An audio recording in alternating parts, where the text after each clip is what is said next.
Greenland పై అగ్రరాజ్యం వెనక్కి తగ్గడం లేదు. చెప్పిన మాట ప్రకారం గ్రీన్లాండ్ తమదే, ఇంకో మాటే లేదంటున్న అమెరికా అధ్యక్షుడు ట్రంప్ జేడీ వాన్స్ తో డెన్మార్క్, గ్రీన్లాండ్ల నేతలు సంప్రదింపులు ప్రారంభించడానికి ముందే గ్రీన్లాండ్ మాకు కావాలి అంటూ ట్రంప్ ట్వీట్ చేశారు.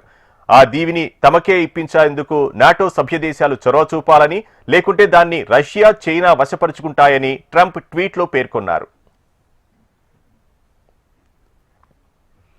మరోవైపు డెన్మార్క్, గ్రీన్లాండ్ నేతలు ట్రంప్ సామ్రాజ్యవాద వైఖరిని తీవ్రంగా ఖండించారు. డెన్మార్క్ అంతర్భాగంగా గ్రీన్లాండ్ ఎప్పటికీ నాటో పరిధిలోనే ఉంటుందని గ్రీన్లాండ్ ప్రధాని నిల్సన్ స్పష్టం చేశారు. దీనికి మద్దతుగా అంతకుముందే డెన్మార్క్ ప్రధాని ఫ్రెడరిక్సన్ మరో ప్రకటన చేశారు. అమెరికానా, యూరోపియన్ నాటోనా అంటే డెన్మార్క్ ఎప్పుడూ యూరోపియన్ నాటో కూటమిని ఎంచుకుంటుందని స్పష్టం చేశారు.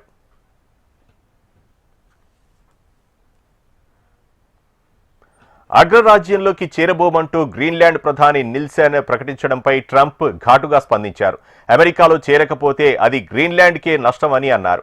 గ్రీన్లాండ్ తప్పకుండా అమెరికా భూభాగంలో చేరాలి, లేదంటే ఆ ప్రాంతాన్ని రష్యా, చైనాలు ఆక్రమిస్తాయి. ఇప్పటికే ఆ దేశాల రక్షణ బలగాలు అక్కడ పాగా వేశాయని అన్నారు.